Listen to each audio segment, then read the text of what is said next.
शिरैरङ्गै चोटवाङ्गं सतनो वृजसे महिदेवहितं ददायु सदभिन्नो सरलो वन्ति देवाय त्राणजना जलसन्तनो नामापुत्रासो पितरौ भवन्ति मानव मध्यारिगतारुगन्धो अदितिर्धवन्तरिक्षमदितिर्माता सपि कलावती अन्न के लिए चिंता के लिए घर घर घूमने लगी और कलावती कन्या भी घूमने लगी।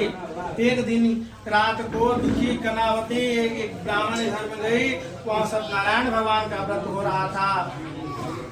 वहाँ देख करके वहाँ रुक गई और प्रसाद खाकर कुछ देर बाद घर आई। कबीलावती अपने वचन से धिक्कारने लगी कहती हे पुत्री